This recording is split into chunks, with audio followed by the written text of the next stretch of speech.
En los últimos años, el gobierno de Pekín ha adoptado una actitud agresiva respecto a sus reivindicaciones territoriales en Asia. China mantiene disputas en el este, sur y oeste del país. La persecución de estos objetivos geopolíticos se ha hecho a expensas de sus vecinos.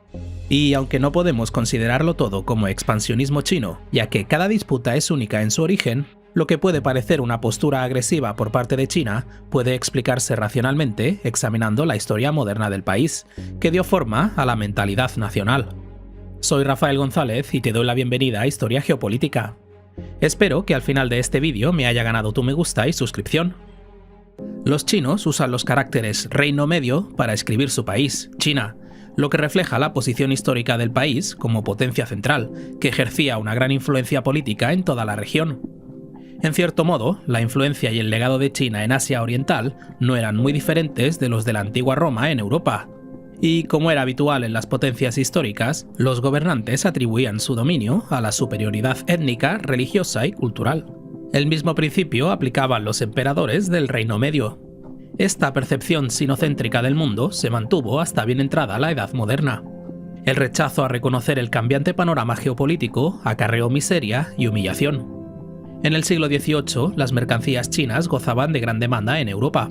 Ambos continentes prosperaron en el comercio.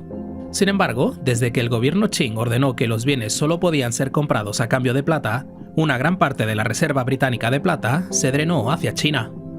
Para rectificar el déficit comercial, la Compañía Británica de las Indias Orientales introdujo el opio, hoy conocido como heroína, a los consumidores chinos. La idea era redirigir el flujo de materiales preciosos de nuevo a los británicos, y para los funcionarios en Londres la política funcionó. Sin embargo, a lo largo del siglo, la afluencia de opio aumentó drásticamente, pasando de 200 cofres anuales en 1719 a 40.000 en 1838, cada cofre conteniendo 63 kilogramos de opio. Esta serie de desafortunados acontecimientos resultó catastrófica para China. No solo se había vaciado el tesoro y escaseaba la plata, sino que el número de adictos al opio había aumentado enormemente. Con demasiada gente holgazaneando, la producción industrial disminuyó considerablemente. En 1839, el emperador Dao Wan se hartó, prohibió el comercio de opio y ordenó a sus agentes que expulsaran a los comerciantes extranjeros que importaban el narcótico, lo que se tradujo en la retirada y destrucción de toneladas de opio. En ese momento parecía una solución sencilla. Sin embargo, el plan del emperador resultó contraproducente, ya que causó un revuelo político en Londres, donde Gran Bretaña respondió enviando su armada a China y exigió una compensación por la pérdida de bienes. En el conflicto subsiguiente, ahora conocido como la Guerra del Opio, la armada china fue derrotada decisivamente y la isla de Hong Kong cedida al Imperio Británico. Aún peor fue que la importación de opio en realidad se disparó a 70.000 cofres anuales. Para poner esto en perspectiva, a mediados del siglo XIX, la importación de opio a China fue igual a la producción mundial de la droga entre 2000 y 2010. Como el poderoso reino chino fue humillado por tan solo 44 barcos británicos, otras potencias también intentaron aprovecharse de las circunstancias. En la Segunda Guerra del Opio, los británicos, los franceses y los estadounidenses ganaron una docena de puertos comerciales adicionales, que les permitieron un acceso sin restricciones a toda China. Además, se legalizó el cristianismo y el opio.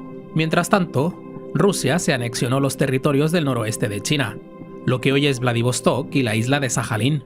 En un lapso de tiempo extraordinariamente corto, las naciones europeas, antes consideradas visitantes lejanos, habían formado una coalición regional en Asia, y ahora amenazaban con subyugar al Imperio del Centro. En conjunto, los desfavorables términos de la rendición supusieron una dolorosa humillación para la élite gobernante de China. Para 1887 se hicieron concesiones adicionales. El gobierno Qing cedió la ciudad portuaria de Macao para la ocupación perpetua de Portugal. Además, ese mismo año, la crecida del río Amarillo se cobró la vida de unas 900.000 personas, mientras que otros 2 millones se quedaron sin hogar. A medida que la hambruna y la pandemia se extendían por el país y para colmo se extendía la manipulación extranjera, China vivió un periodo de grave agitación social. En 1894 y 1895, la dinastía Qin perdió influencia sobre la península de Corea y la isla de Taiwán. Una fuerza japonesa de 240.000 soldados asestó un golpe devastador al ejército chino de 630.000 efectivos.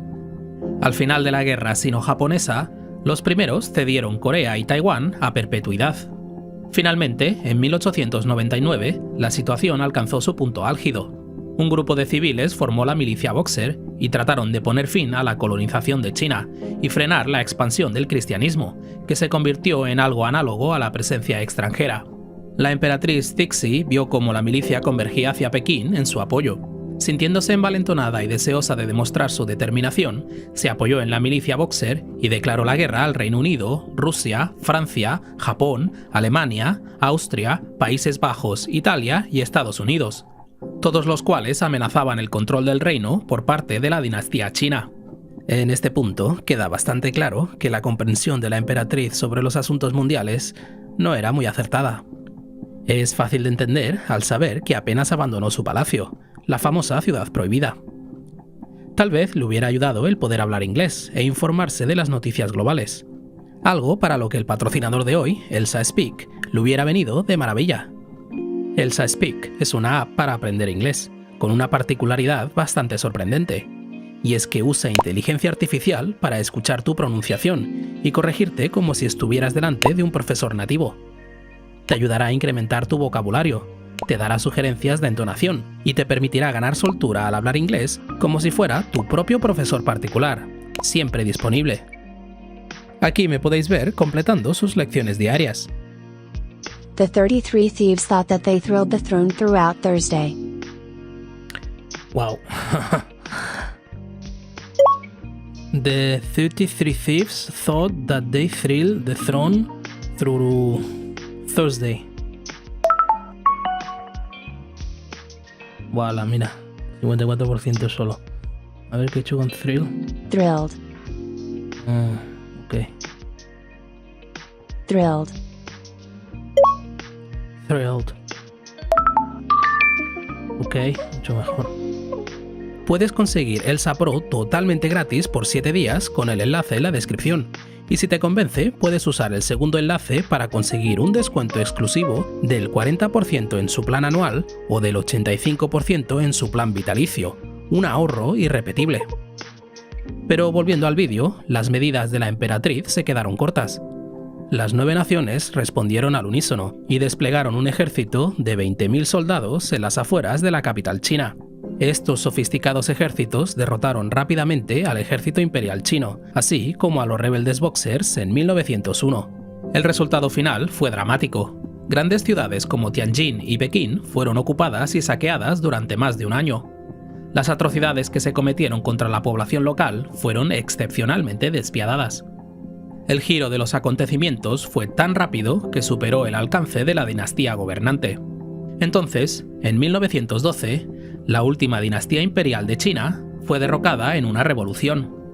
El emperador se vio obligado a abdicar del poder y el país se transformó en una república democrática.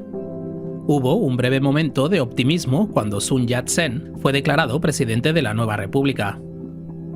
Sin embargo, en contra de las expectativas populares, durante los 30 años siguientes, China experimentó disturbios masivos desde dentro. Los señores de la guerra regionales se levantaron en armas y socavaron la autoridad del gobierno central.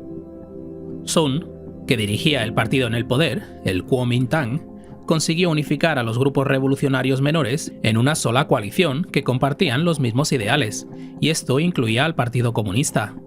Cuando Sun falleció en 1925, la alianza entre el Kuomintang y el Partido Comunista se desmoronó, y estalló la Guerra Civil Oficial. Mientras China se centraba en sí misma, las fuerzas rusas y japonesas violaron la soberanía china al invadir la región de Manchuria en la década de 1930. En el mismo periodo se produjeron en China una serie de inundaciones que dejaron un devastador balance de casi 4 millones de muertos. China, en otras palabras, estaba sumida en el caos más absoluto. En 1934, el Partido Comunista y su líder Mao Zedong estaban casi derrotados y obligados a retirarse hacia el este. Sin embargo, durante gran parte del tiempo que el Kuomintang había intentado aplastar a los comunistas, una gran parte del país quedó desatendida. Entonces, en 1937, Japón invadió el resto de China, y el Kuomintang sufrió derrota tras derrota. En la ciudad de Nankín, las fuerzas japonesas abusaron y mataron hasta 300.000 soldados y ciudadanos. Las atrocidades se conocieron como la masacre de Nankín, y marcaron un punto de inflexión en las relaciones entre Pekín y Tokio. En la década de 1940, las circunstancias se habían invertido. El Partido Comunista, dirigido por Mao, aprovechó la disparidad económica entre las ricas ciudades costeras y las pobres provincias orientales. Reclutó campesinos para llenar las filas del ejército y puso rumbo a la costa. Por primera vez en mucho tiempo, una fuerza militar china fue capaz de hacer frente con éxito a una agresión extranjera. Finalmente, el Partido Comunista expulsó tanto a los japoneses como al Kuomintang de China continental. Los líderes del Kuomintang se marcharon con aproximadamente 2 millones de personas a la isla de Taiwán, donde mantuvieron la República de China.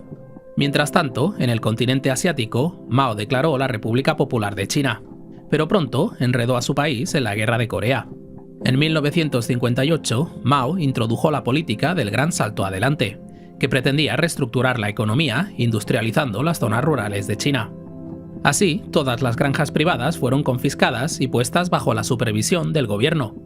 Millones de personas fueron reubicadas del sector agrícola para trabajar en diversas fábricas. Los funcionarios del Partido Comunista, presionados por su rendimiento, cambiaron las cosechas por maquinaria pesada procedente de la Unión Soviética y exageraron el rendimiento de la producción. El resultado final fue una hambruna generalizada que duró de 1959 a 1961 y se cobró la vida de entre 23 y 55 millones de personas.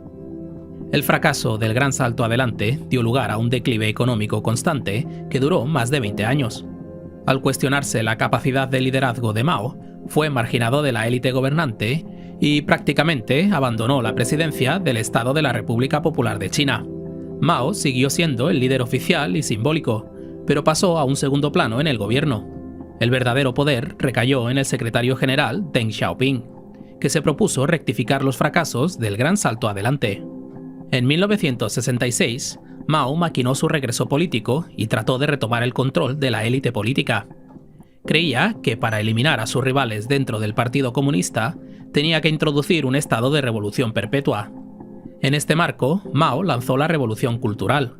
El presidente galvanizó a la clase baja de la sociedad, que incluía a estudiantes frustrados, campesinos, soldados, obreros, etc., y abogó por que denunciaran y desafiaran a las autoridades. Un movimiento paramilitar conocido como los Guardias Rojos se movilizó por todo el país y atacó todo lo que fuera tradicional, como edificios y monumentos, pero también sometieron a maestros, empresarios e intelectuales a humillaciones y violencia. Millones más fueron efectivamente exiliados a zonas remotas de China, con fines de reeducación.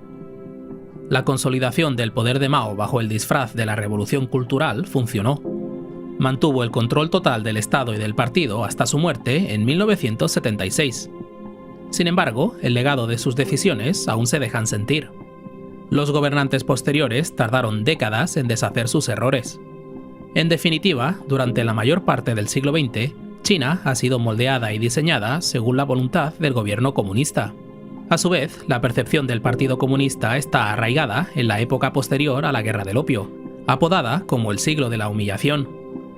Como tal, el marco temporal entre 1839 y 1939 desempeñó un papel fundamental en la configuración de la mentalidad geopolítica moderna de China. De hecho, en tiempos modernos, Pekín tacha a 21 acuerdos que se firmaron durante el siglo de la humillación como tratados injustos.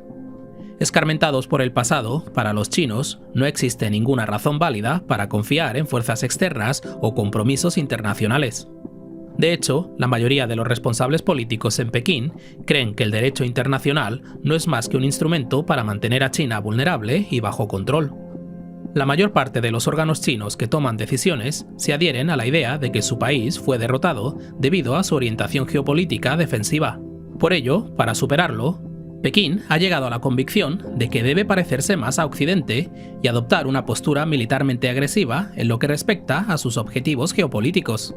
Así, en cierto modo, China pretende emular la doctrina Monroe, estableciendo un control exclusivo en el hemisferio oriental y devolviendo así al país a la vanguardia del mundo.